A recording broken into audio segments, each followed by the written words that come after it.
This year's Rolex Middle Sea Race was challenging, it was fast. Everyone had their foot to the floor and we didn't back off.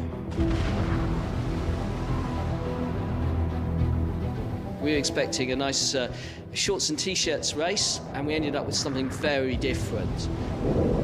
We couldn't believe it. We thought this is our chance to have a crack at that record.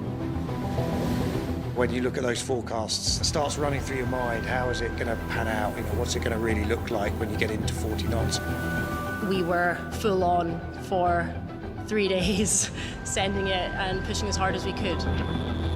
It's not always easy to get the balance right, and that's why things break on boats, and that's why people break on boats. This year was this special. This thunderstorm, and there are a lot of rain. We are going to remember this race for a really long time.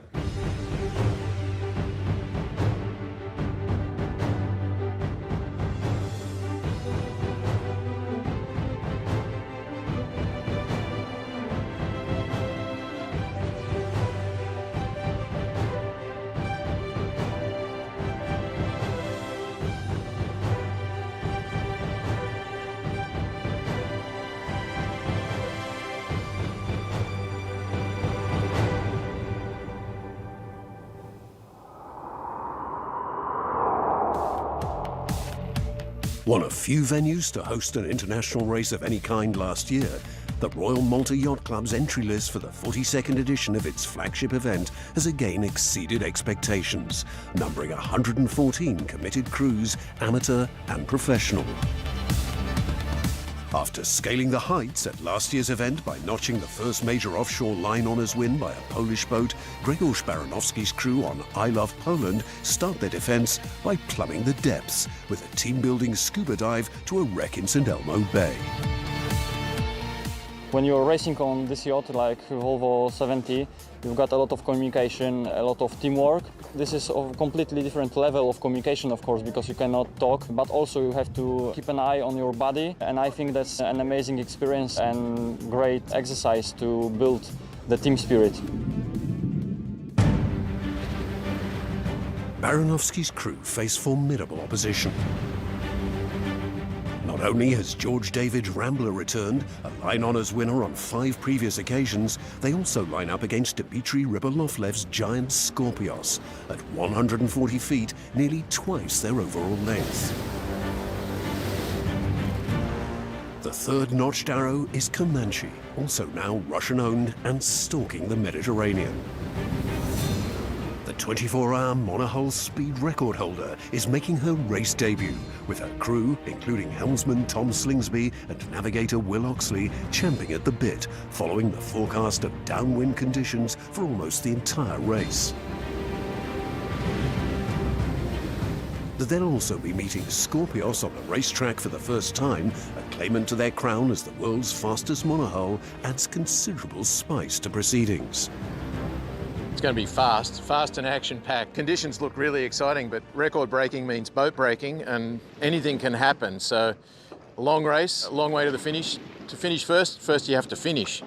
I think the record's going to fall. It almost has to fall, seems to me. The question will be getting everybody around the race course safe. I expect you're going to see quite a few retirements, but we'll find out when we get out on the race course. For any crew, the racetrack presents a formidable challenge, arcing north on its anti-clockwise lap of Sicily into the currents of the Strait of Messina and onto the active volcano of Stromboli.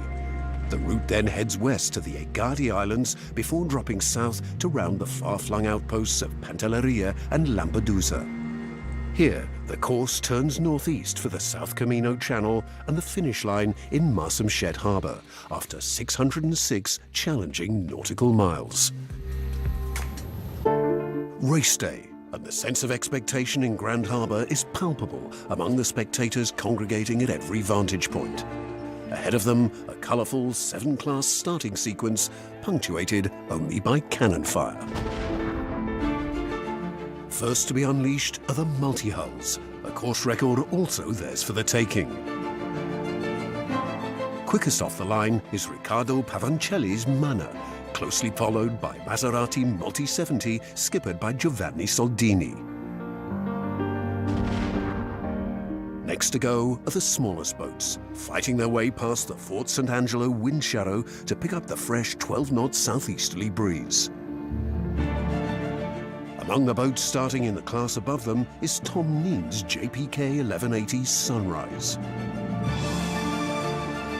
A late entrant following an impressive overall win at the Rolex Fastnet race, he returns to Valletta with a vengeance. I have unfinished business here. This will be our third Middle Sea Race. The first one in 2017, I was genuinely scared for most of it. Last time in 2019, we were winning by quite a long way and then made a huge error and threw the race away, really. So we're here to win. Certainly outwin our class, and wouldn't it be amazing if we won overall? Last year, that distinction was achieved by the Maltese entry Elusive 2 for the second time in a row. Crewed by the Modesta family and friends, the IRC 4 contender may yet have the experience and expertise to land a third title. To win one time is already an exceptional experience. To win 3 times is something we could only dream of. Next to depart are the boats in IRC 3 and IRC 2. Leaving the start line clear for the 15 entries bristling with intent in IRC 1. A substantial penalty awaiting any crew that crosses prematurely. Our strategy is very conservative at the start. There's not a lot of room, but there's also no opportunity to go back if you're over early. You take a 2-hour penalty, you can throw away the race in the first few minutes. So then we'll make sure we get out of the harbour cleanly and then we'll put the foot down. The speedsters indeed start slowly, but it's not long before they pick up the pace. Clear of the wind shadows, a 55-metre mast reaching beyond the bastions all around her, Scorpios cleaves her way forward through the fleet. Comanche too makes ground on the Valletta side of the harbour, the opening skirmishes in a battle that will endure out on the racetrack for hundreds of miles. After a spectacular start, the 42nd Rolex Middle Sea Race is underway, ahead of the fleet, conditions that will test their teamwork, resolve and seamanship to the very limit. Boats representing 25 nations are taking part in this year's race, but few have sailed quite as far as Viva Mexico. Believed to be the first ever entrant from Mexico, Eric Brockman's young crew are training for next year's ocean race, but also focusing fully on the challenge immediately ahead of them. I actually just heard great things about the Rolex Middle Sea Race. I've done a lot of racing in my life, but this was one in the bucket list, and for us in Mexico, Malta is quite far away. No, we saw the opportunity to finally have a Mexican entry in this prestigious race. For sure, the first day will be the easier part, so you want all the crew to have a very good rest, and then the second day will be the strong downwind conditions, and that's when you want to be at the top of your game.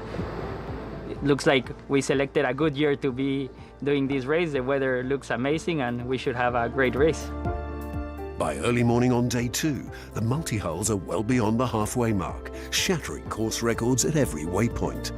Nearly 100 nautical miles behind them, the leading monohulls are steaming west along the north coast of Sicily like runaway trains. George David's crew on Rambler are 30 minutes in arrears. David set the current race record on the old 90-foot Rambler in 2007. That mark is now under threat. Ahead of them, less than 5 miles behind Scorpios, Comanche is in her element, reveling in the strong easterlies that have prevailed since the early hours. Comanche has been scorching her name into course record books all over the world ever since her launch in 2014.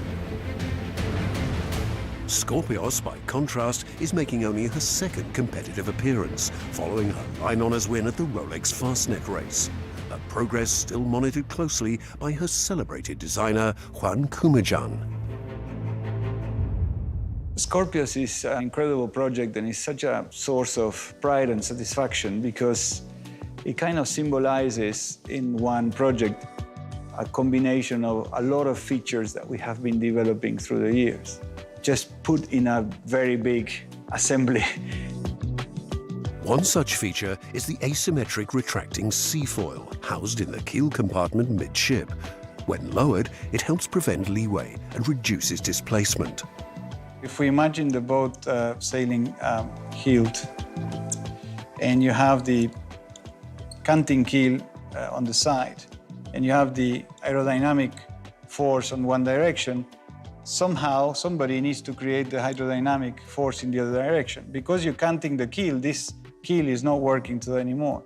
But if you put a seafoil which goes around like this, you are basically producing a force which has a lateral component, which is the one that is matching the aerodynamic, but you also have a vertical component, which is the one lifting the boat out of the water and basically contributing to hydrodynamic performance.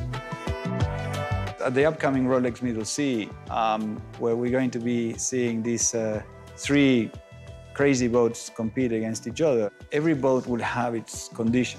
Comanche will be competitive above 20 knots. Scorpios will be competitive under 20 knots. And the Rambler that has some sort of magic touches every now and again, I think is going to be quite a battle, because in the Rolex Middle Sea, you have a windy phase, a very light air phase, a medium air phase, and so forth. So they'll be seeing all the colors of the spectrum, and each boat will have its edge at some point.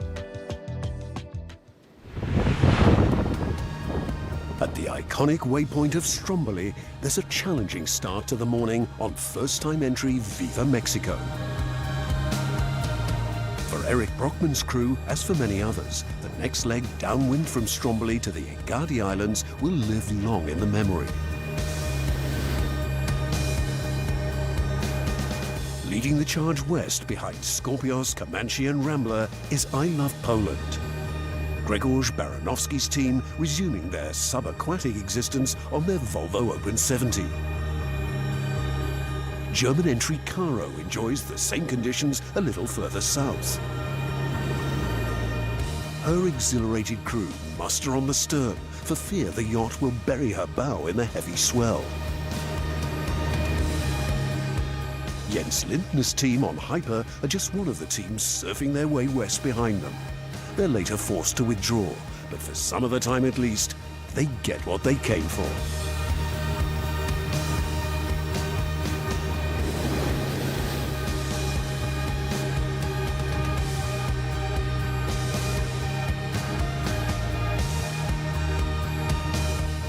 Up ahead around noon, there's a key development as leading monohull Scorpios falters briefly en route to Pantelleria. Delayed by a problem with one of her head sails, she slows, and Comanche slips past to take a narrow lead. Also making all the right moves is the Rolex Fastnet race winner Sunrise, now with a comfortable lead in IRC 5 and pushing hard. How are you going, TK? Going good. That's why we go sailing, isn't it? It's quite scary. Dave's broken my speed record. That's upsetting. What'd you go, Dave? 27 knots. Not bad for a cruising boat.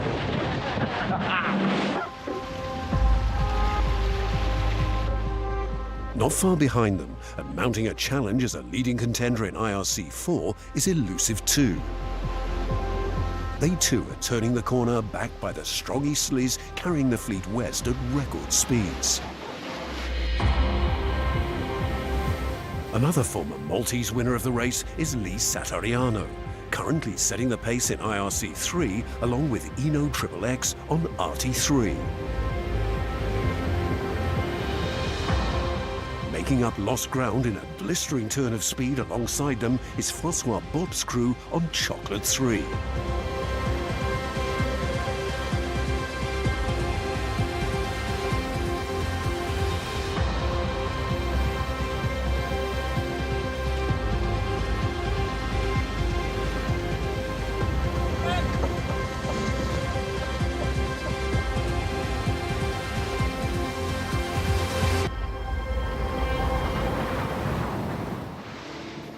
Currently second in the double-handed category is Ludovic Gerard's Solène for Pure Ocean.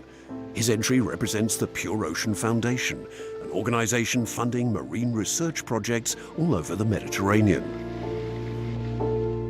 Among the first to receive backing was the team led by Dr. Marta Ribes in Barcelona, whose work on the capacity of sea sponges to process carbon leached from microplastics takes them to the Medes Islands on the Costa Brava.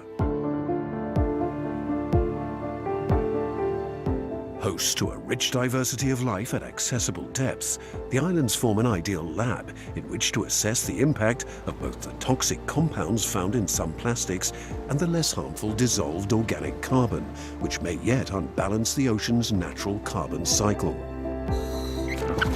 Sponges are amazing animals. Their main characteristics are that they filter a huge amount of water, and small sponges can filter up to 100 liters per day.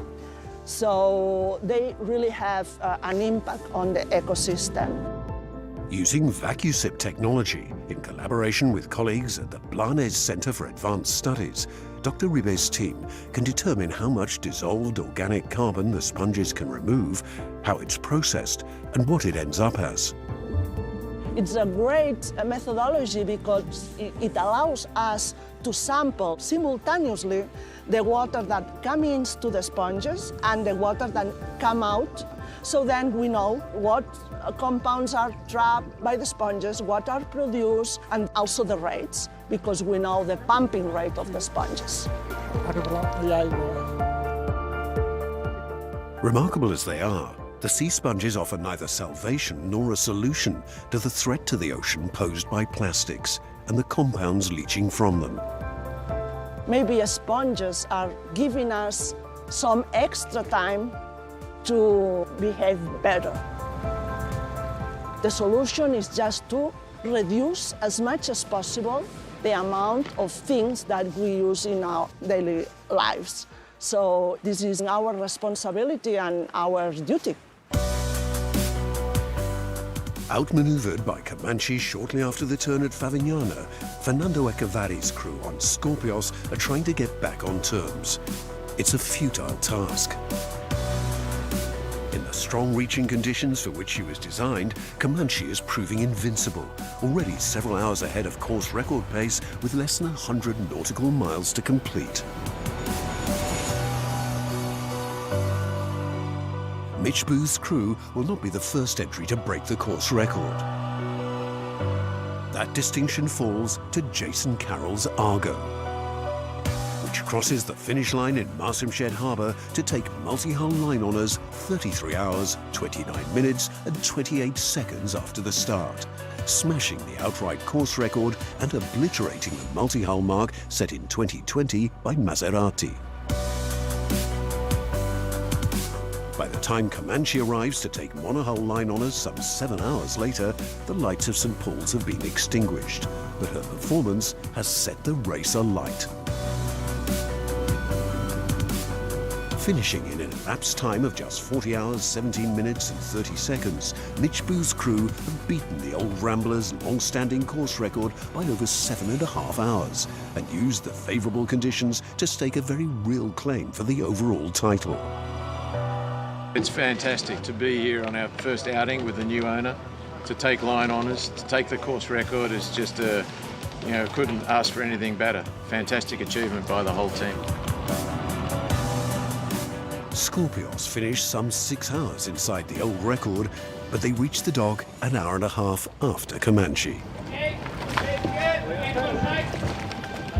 By the following day, the mood on Elusive 2 is shared by many other crews, tired and tormented by increasingly patchy winds. We're just starting day 3, and in typical Middle Sea Race fashion, I think we've used every single sail we have on board, and we're actually all quite exhausted. Progress has slowed down a lot now. We're hoping to sail into a stronger breeze ahead. One of the few boats to have so far eluded the potholes in the road is Tom Neen's crew on Sunrise. For this event, they're teaming up with the crew on rival boat Dawn Treader. As in the Rolex Fastnet race, they've again outrun the weather systems, complicating life for boats behind them, but are reluctant to tempt fate after another productive shift.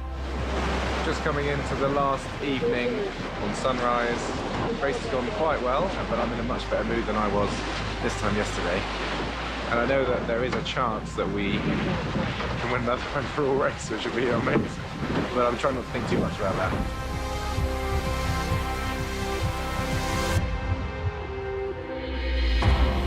Among the competitors negotiating the entrance to Marsamxett Harbour the following morning is James Neville's Eno XXX, later confirmed as winners of IRC3 after finishing just 10 minutes ahead of rivals RT3 on corrected time. Eric Brockman's crew on Viva Mexico arrive in good shape overnight. Like all the arrivals, relieved to be home.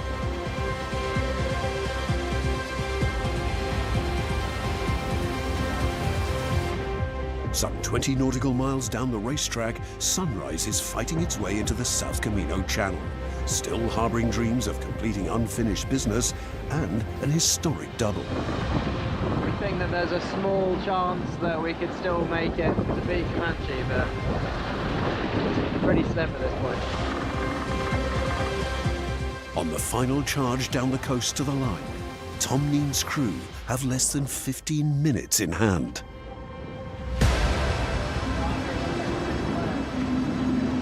So it's this flag here and the flag on the other side.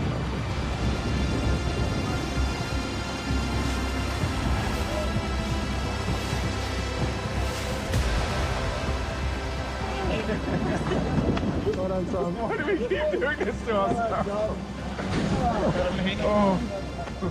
This race had every single challenge that a Middle Sea race would throw at you.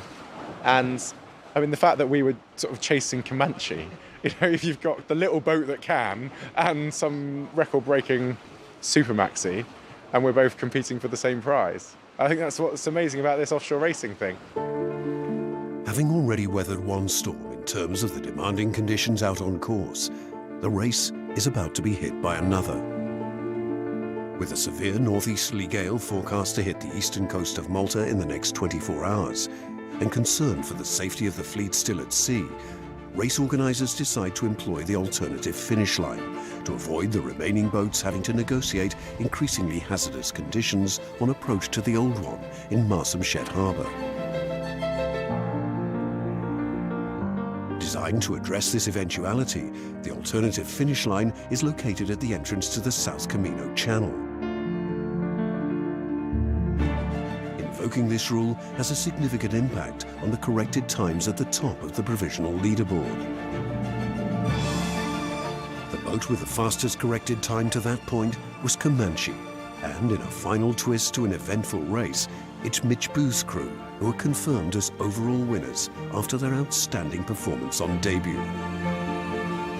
Having already secured both monohull line honours and the new monohull race record, it's the crowning accomplishment for Comanche, only the third boat to achieve the distinction in the history of the race.